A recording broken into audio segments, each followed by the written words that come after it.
Hello आज मु आपण नवरात्रि स्पेशल फ्रूट कस्टर्ड प्रस्तुत करिछि। कस्टर्ड करबा बहुत सहज एवं सहज उपाय रे करि परिबे एवं कम समय मध्य रे करि परिबे। एही फ्रूट कस्टर्ड को आपण उपवास दिन आपण खाई परिबे। सेतिबे मु एठी किछि फ्रूट्स नेछि। फ्रूट्स रे मु एठी नाशपाती, पपीता, काकुड़ी, कदली, आपेल ए सब को नेछि। आपण आपनको पसंद अनुसार फ्रूट्स नहीं पारे ताकू भल भाव धोई छोट छोट करी काटी नेबे।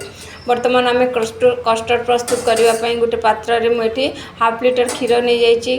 क्षीर से किसी हाफ कप क्षीर बाहर कर नहीं एवं ये क्षीर को आम भल भाव फुटा छाड़ नवा। वर्तमान आम जो हाफ कप क्षीर काढ़ी से 2 चम्मच कस्टर्ड पाउडर यूज करी कस्टर्ड पाउडर पकाई भल भाव मिक्स करदे जेपरी तार लम्स न रहिबो। वर्तमान आम देखो भल भाव में क्षीर टी भल भाव मिक्स करदेली कस्टर्ड पाउडर को। वर्तमान आम ये क्षीर मिक्सा कस्टर्ड मिक्सा क्षीर को आम साइड रे रखी नवा। वर्तमान देखो आमर क्षीर टे माने फुटी आसला बॉयल आसला। वर्तमान आम जो क्षीरटी बॉयल आसीज से आम जो कस्टर्ड मिसा क्षीर रखी से क्षीर को पकाई भल भाव मिक्स करनवा। भल भाव मिक्स करी ताकू नॉन स्टॉप चलाइबा जेपरी तले लागोनी। क्षीरटी टिके बहलिया हे आसिले आम से आम कस्टर्ड मिसा क्षीर को पकेबा। एपरी भाव में करी आम ताकू टिके बहलिया मोटा हेबा पर्यंत आम नॉन स्टॉप चलाइबा। आपन को जदि मोटा दरकार अच्छी तो बेसी मोटा बेसी समय बसैबे एवं जदि पतला दरकार अच्छे अल्प फुटे ताकू आम काढ़ी नवा। वर्तमान आम से स्वाद अनुसार चीनी पकई नवा। 1/4 कप चीनी मु पकई। जदि आपड़ जदि मीठा बेसी खाऊँ कि कम खाऊँ आपण को टेस्ट अनुसार ये चीनी पकेबे। चीनी पकई भल भाव आम ताकू फुटाइबा जेपरी बहलिया हो जेपर्यंत आमर बहलिया हो से पर्यंत आम फुटाइबा। आपन को जी कन्सिस्टेंसी दरकार आम आपण से रखिए। देखो आमर क्षीरटी भी भल भाव फुटी आसला बहलिया भी हो आसला।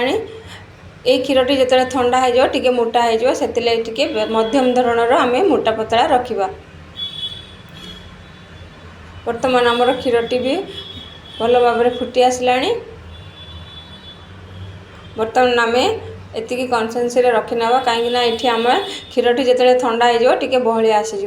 वर्तमान आमर क्षीरटी भी ठंडा हो आसला कस्टर्ड मिसा क्षीर। वर्तमान आम ताकू भल भाव मिक्स करी ताकू ठंडा करनवा।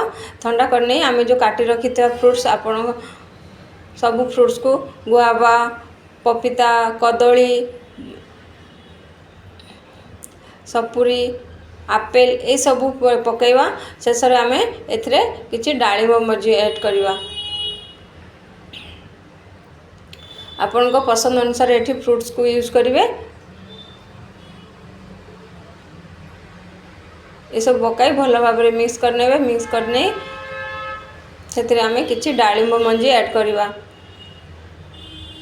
से डाळिंब पकेले देखा बहुत सुंदर लगे से आप डाळिंब निश्चित भाव में पकेबे। जदि आप चाहते ये ड्राई फ्रूट्स को पके पारे। ड्राई फ्रूट्स को घी टे भाजी नहीं फ्राए करने ये आम ऐड कर। वर्तमान आम बाउल को ट्रांसफर करनवा।